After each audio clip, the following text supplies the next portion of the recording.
자, 오늘 우리가 읽은 본문 말씀의 내용은 다윗이 압살롬의 죽음에 대한 소식을 접한 다음에 너무 슬퍼서 대성통곡하면서 성 맨 이 꼭대기로 올라가 골방에 들어가서 대성통곡하고 우는 장면이 지금 성경에 기록하고 있습니다. 사실상 이 성경에 이런 내용이 드물게 나타나죠. 네.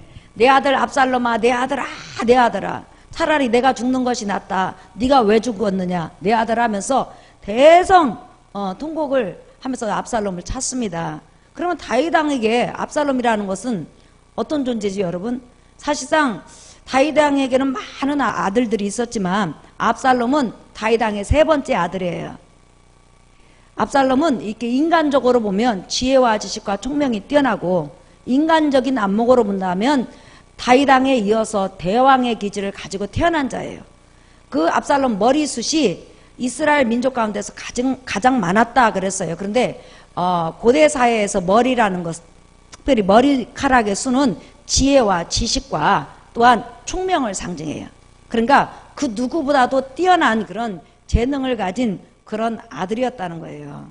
그래서 다윗 왕으로부터 굉장히 사랑과 또한 총망을 받은 그런 아들이었습니다. 그러나 그 반면에 압살롬에게 고질병이 하나 있었는데, 사람들에게는 인기가 많고 사람들로부터 존경을 받고 사랑을 받았어요. 대왕감이라고. 그런데 하나님이 보실 때는 하나님을 신뢰하고 하나님을 예배하고 하나님을 의지하는 영적인 믿음이 없는 자였다는 거예요.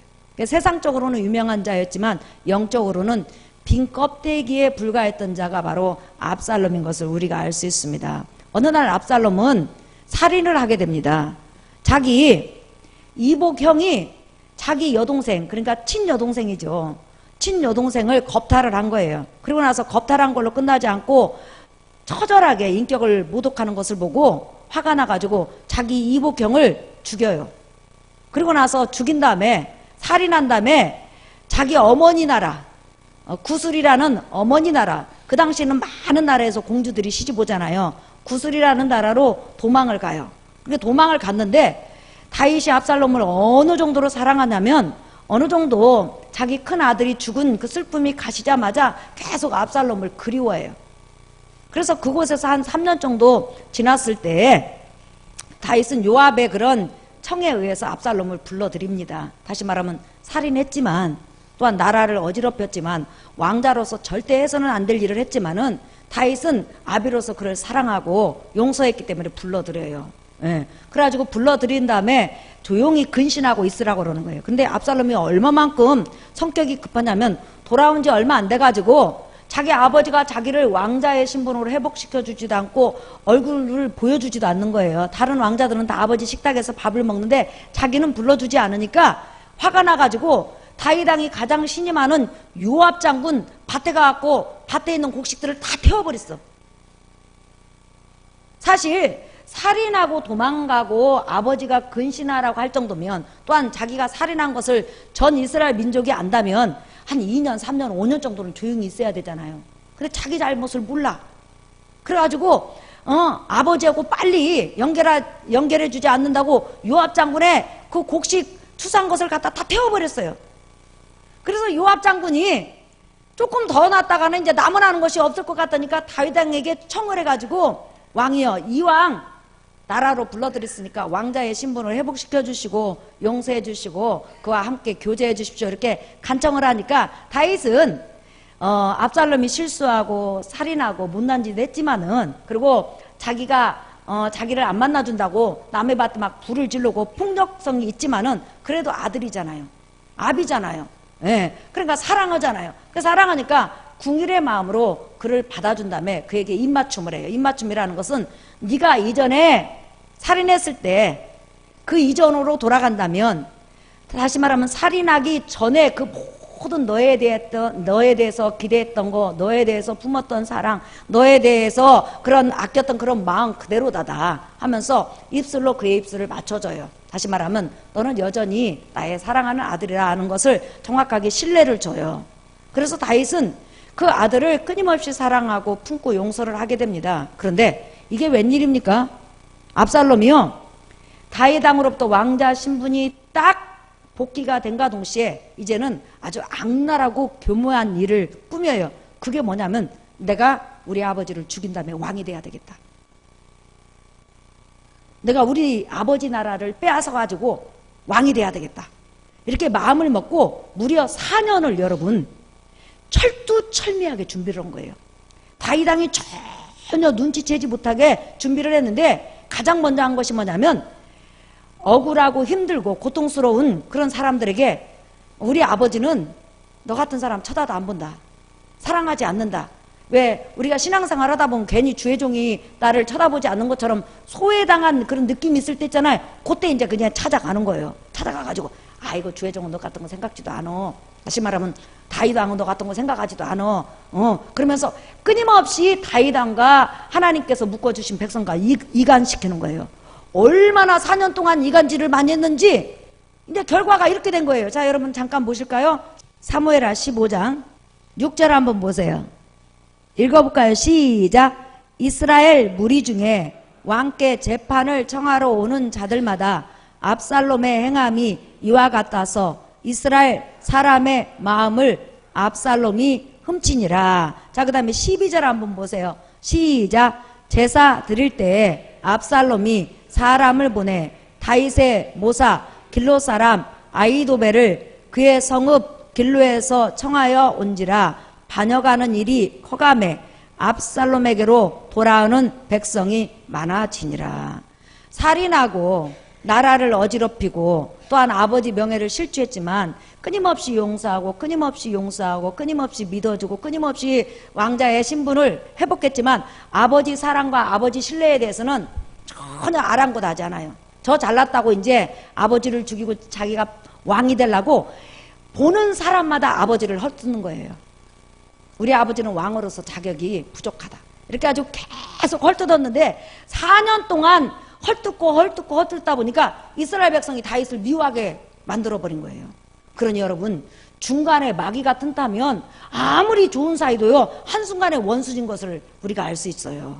예. 그래가지고 이스라엘 백성들이요 다윗의 가장 절친한 아히도벨까지 압살롬에게 홀가당 넘어가가지고 반역을 하게 됐는데 대부분의 이스라엘 사람이 전부 다 압살롬에게 마음을 뺏겨가지고 압살롬에게로 가버린 거예요. 여러분 이스라엘 백성이 이렇게 잘 먹고 잘 살고 편안하게 산 그 덕이 뭐냐면 첫 번째는 하나님의 은혜요, 두 번째는 다윗이잖아요.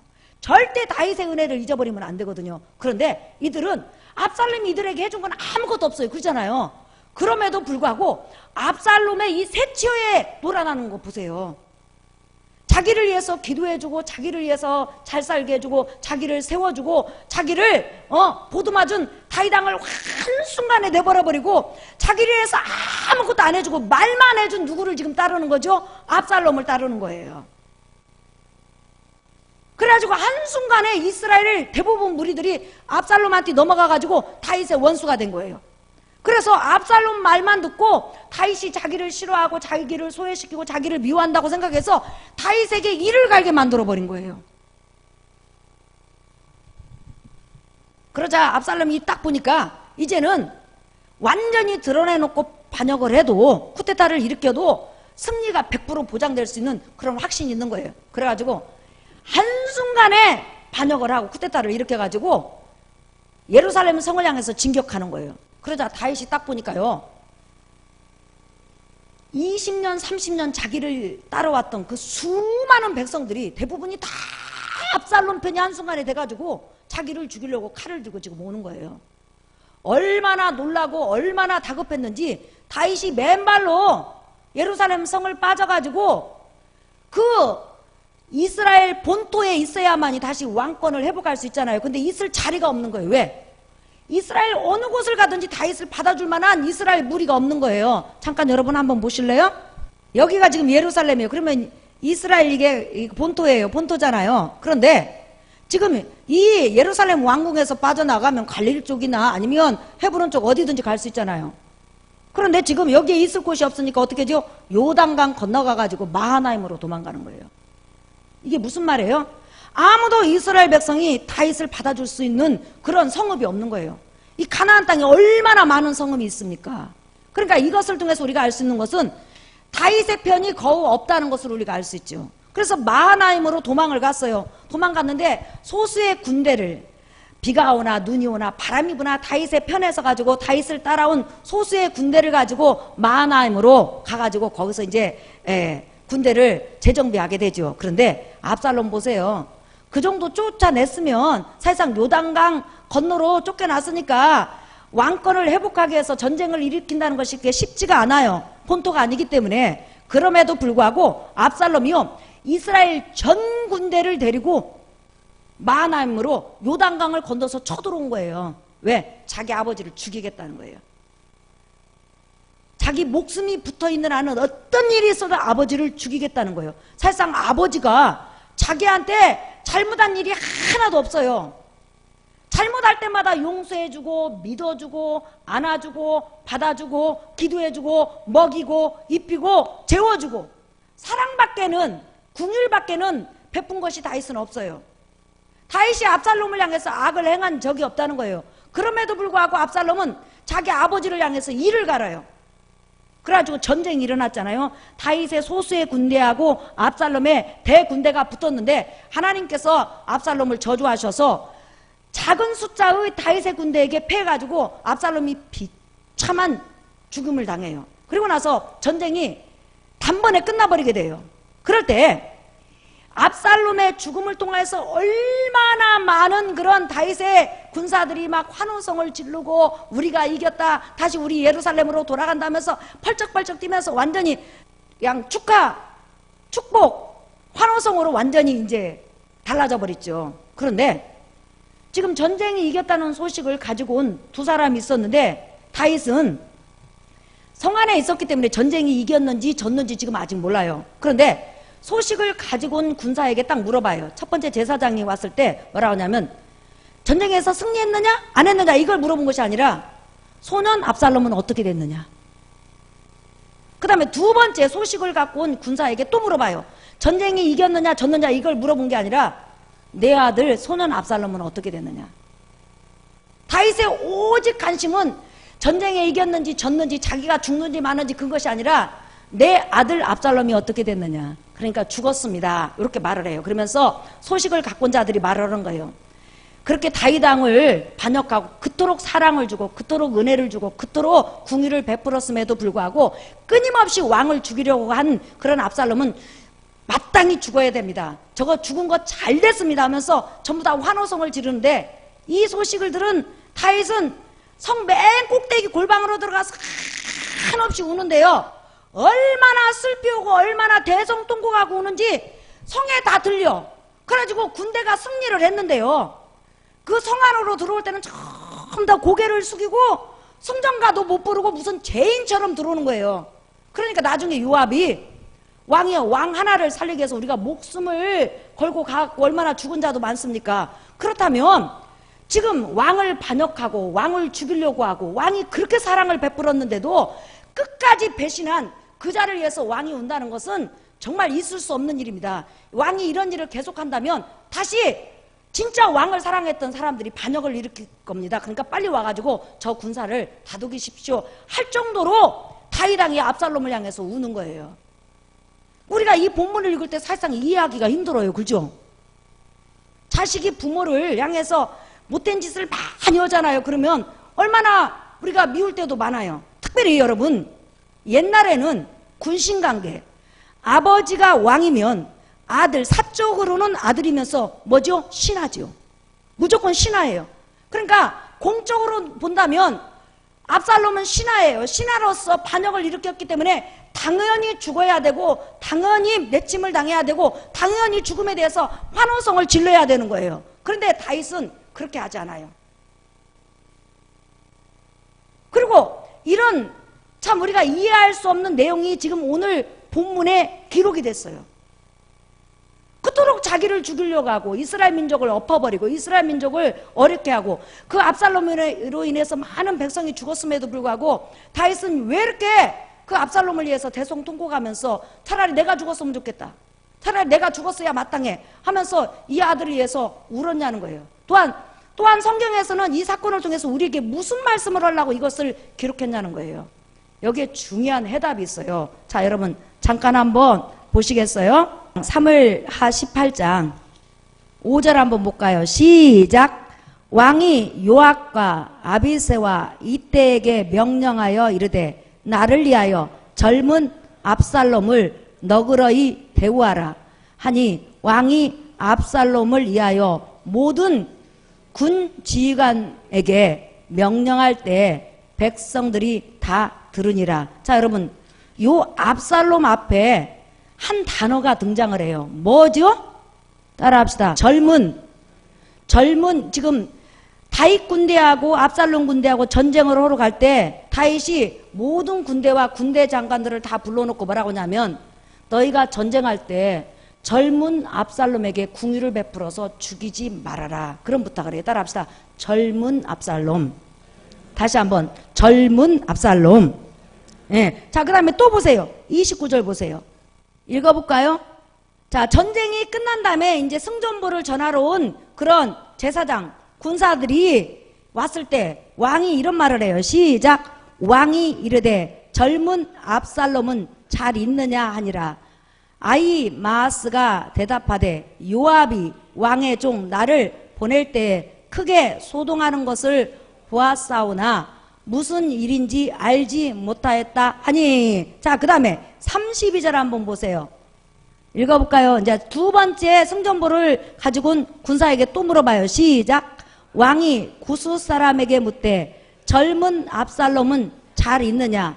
구스 사람이 대답하되 내 주 왕의 원수와 일어나서 왕을 대적하는 자들은 다 그 청년과 같이 되기를 원하나이다 하니. 그랬죠. 자, 지금 다윗 왕이 압살롬을 부를 때 따라합시다. 젊은 압살롬. 시작. 예. 그러면 젊은이라는 뜻은 히브리어로 나르라는 뜻이에요. 나르. 이게 무슨 말이냐면 미성년자라는 뜻이에요. 다시 말하면 사리 분별을 할지 모르고 철딱서니가 없어서 선과 악을 구분도 못하고 잘난 체나 하고 어리석은지만 골라 아는 애기라는 뜻이에요.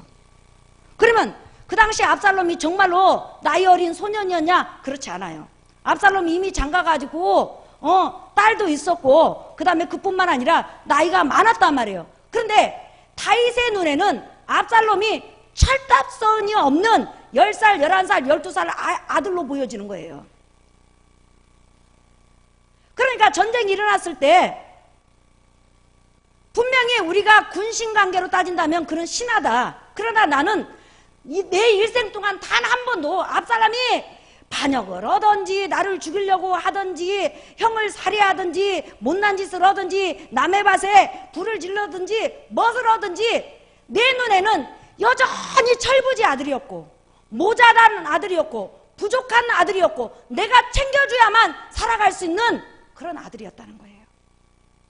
그러니까 너희가 그 자를 머리에서 발끝까지 어른으로 보지 말고 왕처럼 보지 말고 철딱선이 없는 아들이 아무것도 모르는 상태에서 백성을 책임질 수도 없고 나라를 책임질 수도 없고 누구를 책임질 수도 없고 아무것도 할 수 없는 애기가 저 잘난 맛에 저렇게 어리석은 일을 하니까 애기로 취급하고 좀 불쌍히 여겨달라. 사춘기 소년보다 못한 그런 어리석은 자니까 너무너무 부족한 자니까 너무 연약한 자니까 사리 분별을 못하는 아이니까 그저 네 자식이라고 생각하고 불쌍히 여겨달라 하면서 전쟁 나갈 때 그 부탁을 한 거예요. 그러면서 압살롬을 부를 때 항상 압살롬아 압살롬아 부르지 않고 따라합시다. 젊은 압살롬아. 시작. 덜 익었다는 거예요. 지혜도 지식도 능력도 덜 익었다는 거예요. 스스로 쓸 수 있는 자격이 없다는 거예요. 생각하는 것도 걸어다니는 것도 행동하는 이 모든 것이 스스로 책임질 수 없고 스스로 무슨 일을 하든지 어른이 볼 때는 전혀 철딱성이 없는 그런 일만 한다는 거예요. 여물지 않는 아이라는 거예요. 그렇기 때문에 다윗 왕의 눈으로 볼 때는 애기가 잘해봤자 얼마나 잘하고 애기가 어른으로 해봤자 얼마나 하겠냐는 거예요. 그러니까 항상 압살롬을 볼 때는 철부지 아들이라는 거예요. 연약한 아들이라는 거예요. 부족한 아들이라는 거예요. 자기가 돌봐주지 아니하면, 자기가 용서하지 않으면, 자기가 품어주지 않으면, 자기가 그를 껴안아주지 않으면 도무지 쓸 수도 살아갈 수도 없는 그런 너무너무 부족한, 지능이 부족한 아들이라는 거예요. 그렇게 부족한 아들이기 때문에 자기는 포기할 수도 없고 자기는 사랑할 수밖에 없다는 거예요. 이게 바로 진정한 아비의 사랑이라는 거예요. 여러분이 자식을 키우지만 자식이 잘하든지 못하든지 끊임없이 사랑하고 불쌍해요. 그런데 자식 중에서 더 마음이 가고 더 신경이 쓰이고 가슴에서 눈물이 나는 자식은 뭐죠? 지능이 부족하고 언어가 부족하고 앞길 똑바로 하지 못하고 늘 넘어지고 자빠지고 다른 사람에게 속고, 그 다음에 늘 손해보는 자식이 있으면 그 부모는 그 자식에 대해서 너무 애처로워요. 믿으시면 아멘 하십시다. 그런 부족한 자식으로 바뀌었다는 거예요. 그렇기 때문에 진정으로 어린 아들로 봤기 때문에 다윗은 자기 자식이 자기를 죽이러 와도 어리석으니까, 철이 없으니까, 사리분별을 못하니까 그냥 그런 어리석은 아들로 보니까 한없이 불쌍한 거예요. 저 철달성이 없는 것이 아무것도 모르고 저렇게 날뛰다가 저렇게 가엾이 낙엽처럼 사라진 걸 생각하니까 너무너무 아픈 거예요. 좀 더 여문 다음에, 좀 더 지혜로운 다음에, 좀 더 세워진 다음에, 좀 더 하나님께서 쓰실 만큼 완전히 성장한 다음에 무엇을 해도 되는데 되지도 못했는데 된 줄 알고 저렇게 하다가 한순간에 이슬로 사라지는 그 아들을 보니까 아비로서 너무 마음이 아픈 거예요.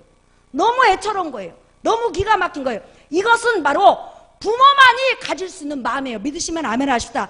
다윗은 단 한 번도 압살롬을 군신관계에서 본 것이 아니라 철없는 아들을 바라보는 아비의 마음이었다는 걸 믿으시면 아멘 합시다. 이게 바로 하나님이 우리를 바라보는 마음이에요. 믿으시면 아멘. 하나님은 공의로 우리를 바라보지 않아요. 하나님은 언제나 우리를 철없는 아이, 부족한 아이, 하나님이 돌봐주지 않으면 쓸 수도 앉을 수도 그냥 넘어질 수밖에 없고 늘 마귀의 밥이 되는 그런 철없는 아이로 우리를 바라보시는 걸 믿으시면 아멘 하십시다. 이 하나님의 사랑을 지금 대언해 주는 거예요. 우리가 신앙생활 하면서 예수 믿고 여러분 한번 지나온 길을 돌이켜봐요. 되지 못하고 된 줄 알다가 얼마나 잘난 체하고 얼마나 큰 소리치고 얼마나 하나님 앞에 뻐기고 얼마나 사람들 앞에 우쭐거리고, 그리고 뒤돌아서서 보면 진짜 낯이 부끄러워가지고 숨을 일이 한두 번이 아니야. 다시는 넘어지지 않고 다시는 시험 들지 않고 다시는 자빠지지 않고 다시는 주님 앞에 등 돌리지 않을 것 같은데 우리는 어느 순간에 등 돌리고 어느 순간에 주님을 향해서 칼을 뽑고 어느 순간에 주님 앞에 원망하고 어느 순간에 주님과 멀어지는 우리 연약한 어린애라고 인정하시면 아멘 하십시다. 그런데 중요한 것은 나는 된 줄 알고 잘난 체를 하지만 하나님이 나를 볼 때는 되었다고 생각하지 않고 다윗이 압살롬을 보는 것처럼 젊은 아들, 난 나르, 다시 말하면 미성숙된 아들, 설 줄도 앉을 줄도 말할 줄도 행할 줄도 모르는 아주 미숙하고 지능이 전능한 아들로 보고 아이로 보기 때문에 끊임없이 하나님께서 우리를 긍휼히 여기는 걸 믿으시면 아멘 하십시다. 하나님은 나를 항상 아기로 보는 거예요. 그래서 하나님은 자기가 우리를 돌봐주지 않으면 우리가 죽는 줄 알아요. 아무리 우리가 잘난질하고 큰소리를 치고 저 주님 배신 안 해요, 저 성령 충만해요, 저 기도하면서 살래요 이렇게 말을 해도 하나님 믿지 않아요. 왜? 애기는 애기요, 어린애는 어린애라는 거예요. 내가 큰소리 치는 것이지 주님이 나를 볼 때는 애기라 이 말이에요. 믿으시면 아멘 하십시다. 그 사랑이 나를 강처럼 감싸고 있는 거예요. 그래서 그 사랑을 따라합시다. 긍휼의 사랑. 시작. 끊임없이 불쌍히 여기고 끊임없이 나를 바라볼 때 주님의 손길이 아니면 살 수 없는 연약한 아주 미약한 아이로 보고 있다는 거예요.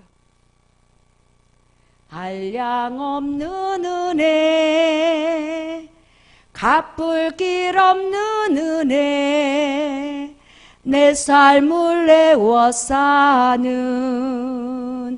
하나님의 은혜, 나 주저함 없이 그 그 땅을 밟음도 나를 붙드시는 하나님의 은혜, 한량없는 은혜. 된 줄 알고 큰 소리 쳤는데, 성령 충만한 줄 알고 큰 소리 쳤는데, 주님 사랑하는 줄 알고 큰 소리 쳤는데 어느 순간에 주님으로부터 멀어져 있고 주님을 향해서 원망하고, 그 전에 큰 은혜 베풀어주면 다시는 그 은혜 잊지 않고 성령 충만하게 앞만 보고 나간다고 수백 번 약속을 했는데 그 약속 까마득히 잊어버리고 언제 주님이 나한테 은혜를 주셨냐고 대드는 철딱선이 없는 우리. 그런데도 주님은 그런 우리를 바라볼 때 난 나아르, 너는 아가야. 네가 어떤 행동을 나에게 해도 나는 너를 아가로 봐. 아가로 보니까 용납이 되고 용서가 되고 긍휼이 나가는 거예요. 믿으시면 아멘 하십시다. 그래서 우리가 찬양을 부를 때 한량없는 은혜, 갚을 길 없는 은혜, 내 삶을 날마다 에워싸요. 내 삶을 에워싸는 그 은혜. 날마다 넘어지고 날마다 자빠지고 날마다 원망하고 날마다 시험 드는데도 우리가 주저함 없이 하나님 앞에 나와요. 왜 나오죠? 하나님의 궁일의 사랑이 나를 향해서 흐르고 있기 때문에 그래요. 우리는 하나님이 나를 어른으로 본다고 생각하는데 하나님은 나를 완전한 자로 보는 것이 아니라 나를 연약한 자, 부족한 자, 덜 성숙된 자로 여전히 보고 있기 때문에 우리가 강하고 담대하게 나가는 거예요. 나 주저함 없이 주님 앞에 나왔습니다. 주님, 저 어린애 맞아요.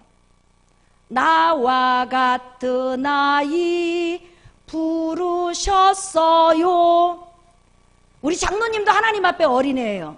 박미랄 목사도 어린애예요. 믿으시면 아멘 하십시다. 우리 권사님도 어린애예요. 어린애는 뭐예요? 사리분별도 모르고 입만 세. 행동은 어린애예요. 그런데 넘어지든지 자빠지든지 시험이 들든지 여전히 하나님은 아버지로서 우리를 사랑하시고 우리 손을 이끌어가고 있음을 믿으시는 분은 아멘 하십시다. 이걸 궁일의 사랑이라는 거예요. 그래서 소년 압살롬, 그 아이 부족한 아이다. 그 모자란 아이다. 저 혼자 잘난 천이라고 저런다. 이스라엘 책임질 수도 없는데 막상 지가 책임지고 지가 인생을 승리하는 것처럼 그런데 그 모자란 아이 좀 잘 좀 봐주라. 죽이지 말아라. 아직 모자라서 그러니까 성장할 때까지 좀 기다려주라. 궁유를 베풀어 달라고 자기를 죽이러 오는 아들을 향해서 아버지가 부탁을 해요. 이게 바로 하나님의 사랑이에요.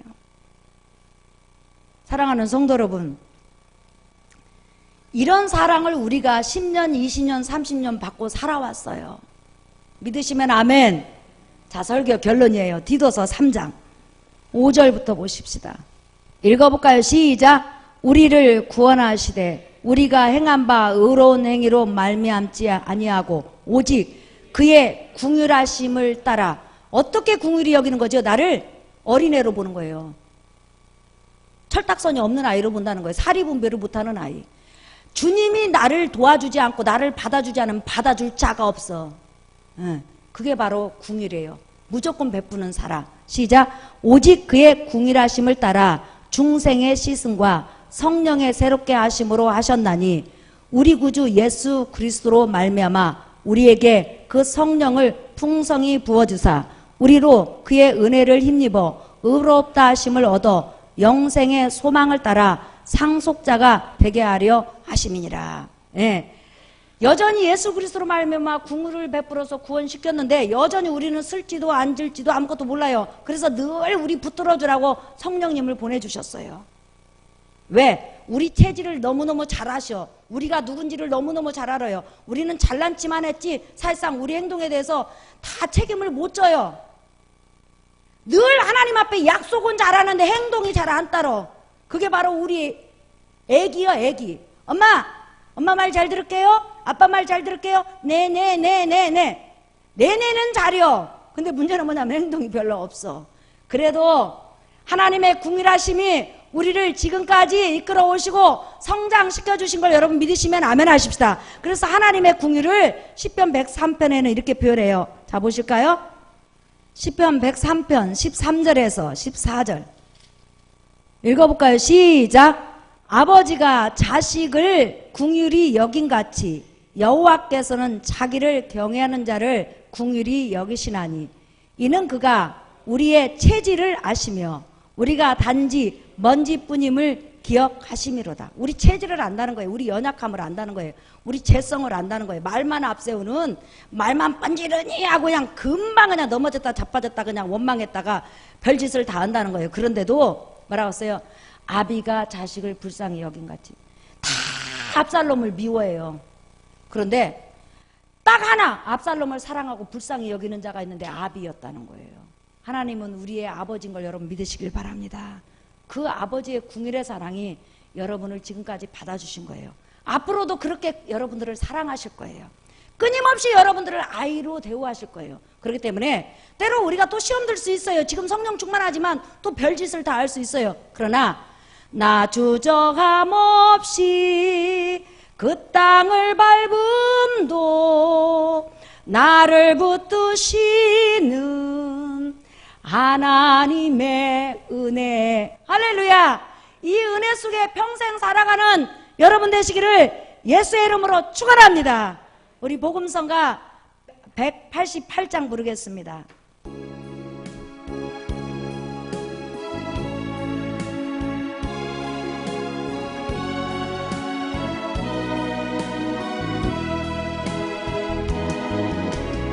오 긍휼의 사랑, 오 긍휼의 사랑, 주의 사랑 넘치는 사랑에 감사를 드려요. 불쌍히 여기사 아들을 주시고 온 세상 죄 용서하신 그 사랑, 아버지의 사랑하며 두 손 높이 들고 긍휼하신 그 사랑, 우리들의 아버지 변함없이 우리를 사랑하는 사랑하는 성도 여러분.